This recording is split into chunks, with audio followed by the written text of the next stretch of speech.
Shalom adik-adik, selamat berjumpa kembali di sekolah minggu di rumah aja. Bagaimana kabar adik-adik? Tuhan memberkati, Tuhan menolong. Ada sebagian anak-anak yang mau memberi salam loh pada adik-adik. Ayo kita lihat videonya. Hai teman-teman, hai kakak guru, aku kangen sama sekolah minggu. Halo guru-guru sekolah minggu. Selamat dari minggu kak. Adik-adik, sesudah melihat teman-teman kita yang tetap sehat, kita harus belajar bersyukur bahwa Tuhan menyertai hingga saat ini. Ayo kita awali ibadah sekolah minggu kita dengan doa ya, biar Tuhan menyertai, biar ibadah kita boleh berkenan di hadapannya. Ayo lipat tangan, tutup mata, kita berdoa ya. Tuhan Yesus, Kau Allah yang baik, Bapa yang penuh kasih, diberkati kami boleh berkumpul via online saat ini. Tuhan berkati sekolah minggu kami dari awal hingga akhir dalam pertolongan Tuhan sendiri. Beracaralah Tuhan ke dalam hidup kami. Hanya dalam nama Tuhan Yesus kami sudah mengucap syukur dan berdoa. Amin. Adik-adik, sebelum kita mulai ibadah kita harus memuji, memuliakan Tuhan ya. Ini lagu baru. Adik-adik boleh belajar. Nanti kalau adik-adik ada yang bisa menyanyi lagu baru ini, videonya di WA. Nanti kakak akan kasih bingkisan loh. Ayo sama-sama kita memuji Tuhan, biar nama Tuhan semakin dipermuliakan. Oh ya, lagunya ini cocok untuk saat ini, musim corona ya. Ayo sama-sama kita menyanyi. Tuhan Yesus, Dia baik bagiku, Dia baik bagi kita semua. Tuhan Yesus menjaga diriku, menjaga kita semua. Aku tak takut karena Yesus sertaku. Meski bahaya di mana-mana, aku tak khawatir karena Dia menjagaku, menjaga kita semua.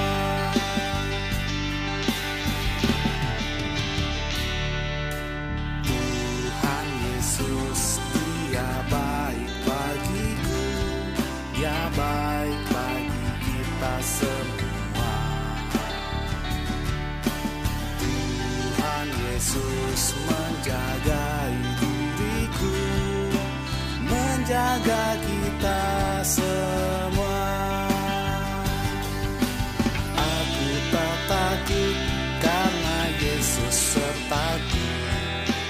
Meski bahaya di mana-mana, aku tak khawatir karena Dia menjagaku, menjaga kita semua.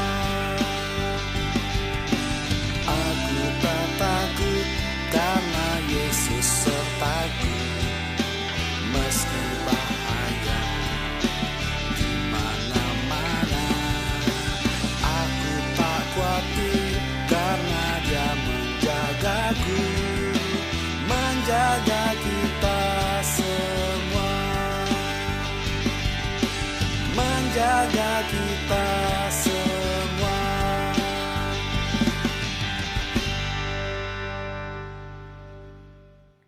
Adik-adik, pada minggu ini kakak mau memberikan cerita teladan. Cerita teladan tentang bagaimana ya kegigihan kalau kita mau mencapai apa yang kita cita-citakan. Adik-adik punya cita-cita nggak? Ayo, cita-citanya apa? Fani, Noel, Felis, Olive, bagaimana? Juga Nathan, ya, Karen. Cita-citanya apa? Pasti ada ya. Kalau kita punya cita-cita, kita harus perjuangkan dengan belajar, giat, dan tidak putus asa, dan tidak boleh menyerah. Tetapi harus ingat, cita-cita boleh dikejar, tapi kita harus tetap menghormati orang tua kita dan mencintai orang-orang di sekeliling kita. Ayo kita lihat cerita teladannya. Cerita kali ini tentang seorang anak yang bercita-cita menjadi astronot karena habis melihat TV. Ia bernama Luna. Luna adalah gadis keturunan Cina Amerika. Dan pada hari ulang tahunnya, ayahnya tidak lupa membelikan dia sebuah hadiah, yaitu perlengkapan menjadi astronot. Luna kecil sangat senang sekali mendapat hadiah itu, sehingga dia terus memakainya meskipun sekolah apapun digunakannya, dan orang tuanya mendukung Luna untuk menjadi astronot. Luna kecil bercita-cita kalau dia jadi astronot, dia ingin mengajak ayahnya untuk terbang ke bulan.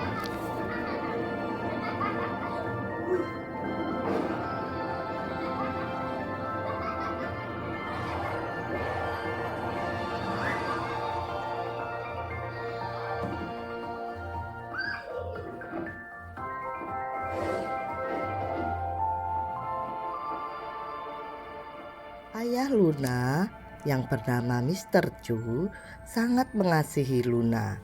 Demikian juga Luna mengasihi ayahnya. Mereka berdua saling mengasihi.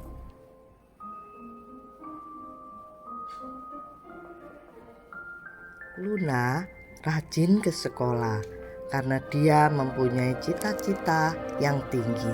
Sampai dewasa pun Luna masih rajin tetap belajar dengan giat, sekolah dengan rajin untuk dapat mencapai cita-citanya.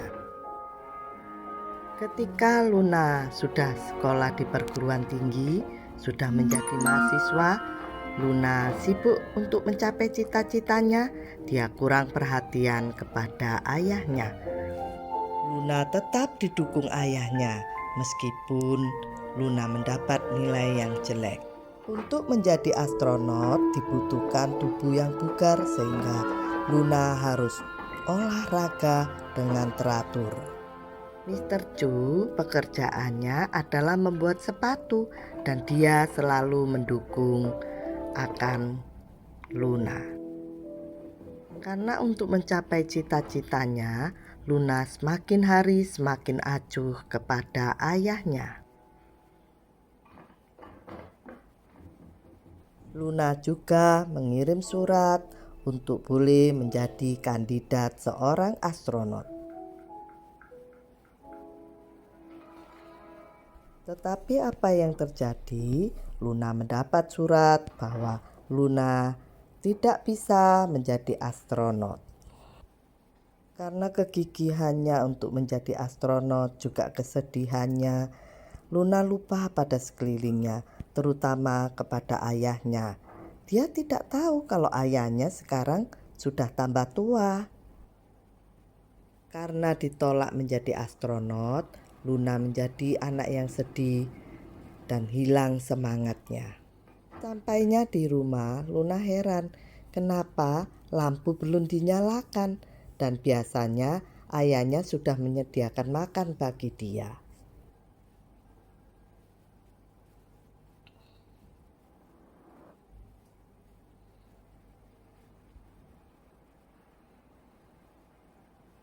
Ternyata ayah Luna telah pulang ke rumah Bapak.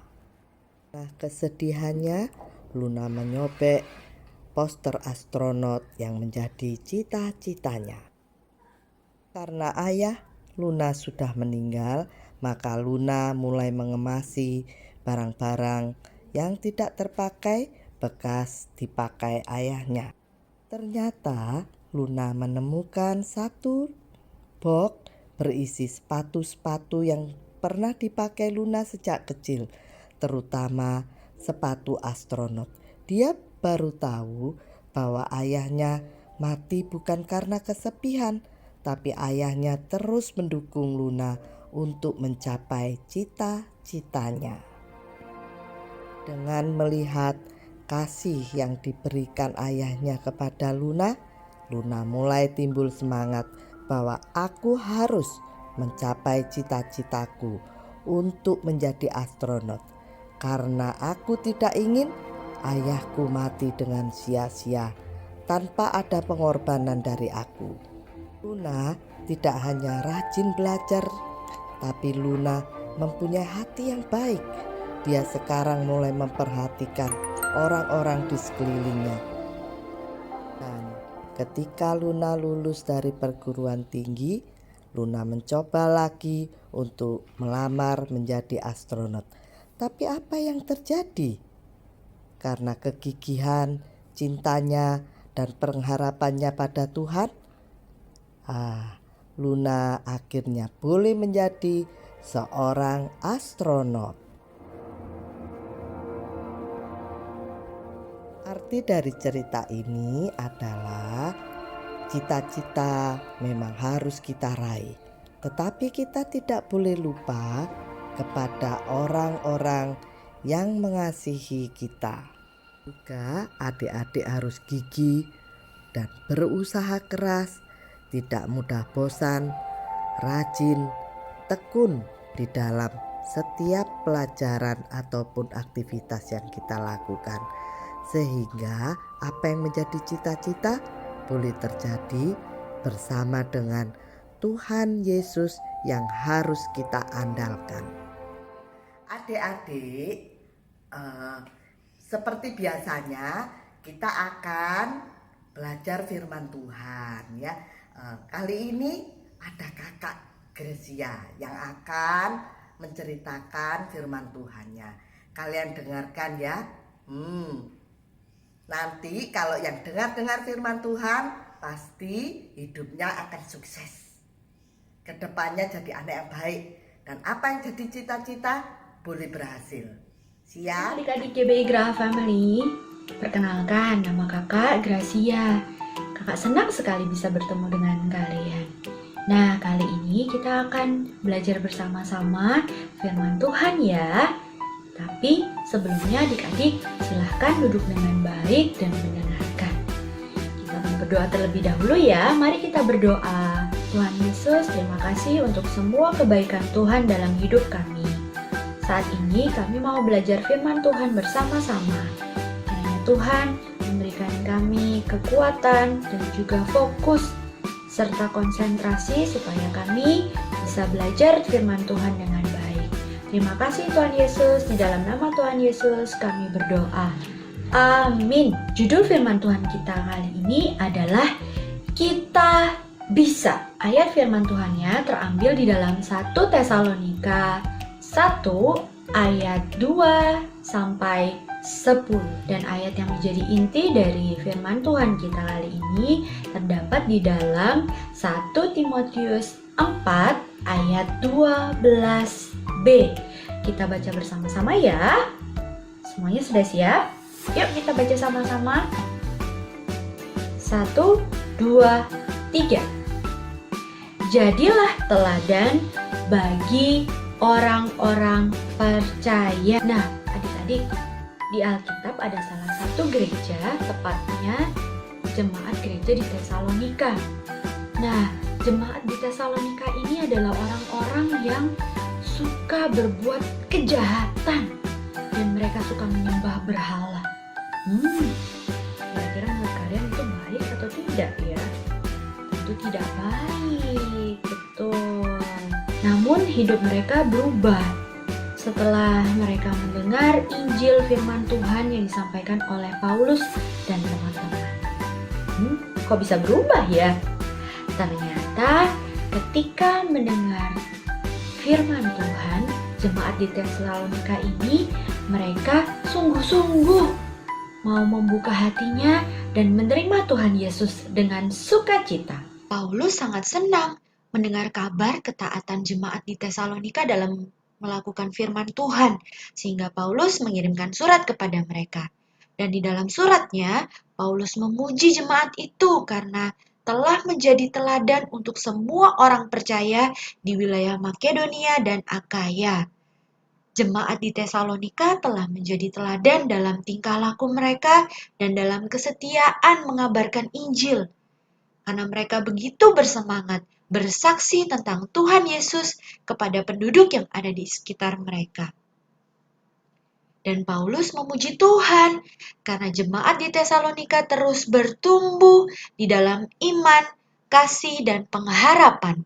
Ketika menghadapi banyak kesusahan, jemaat di Tesalonika tidak menyerah. Justru di dalam keadaan yang sulit itu, mereka semakin bersemangat mengabarkan Injil dan menunjukkan teladan hidup yang baik.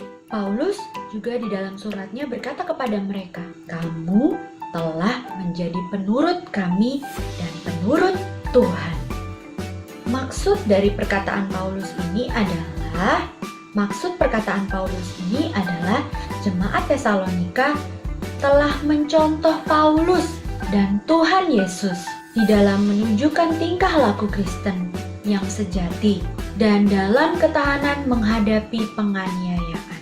Nah, tahukah kalian kira-kira apa yang membuat jemaat di Tesalonika mampu menjadi teladan? Ya, karena mereka mendapat kuasa dari Roh Kudus. Nah, bersediakah kalian mengikuti teladan hidup jemaat di Tesalonika? Tentu kalian bisa, karena ada Roh Kudus yang akan memberikan kalian kemampuan. Oleh sebab itu, kalian juga bisa memberikan usulan untuk sekolah minggu kalian. Bagaimana caranya kalian untuk bisa menjadi teladan dan menjadi saksi Tuhan bagi banyak orang. Tuhan Yesus memberkati. Mari kita satu dalam doa.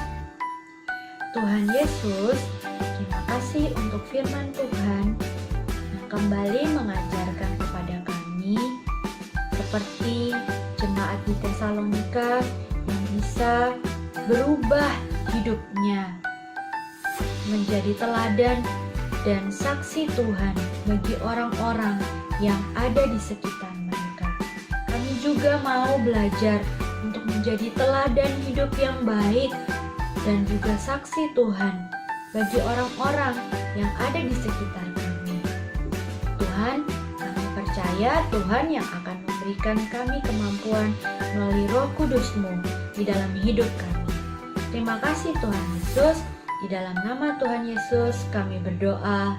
Amin.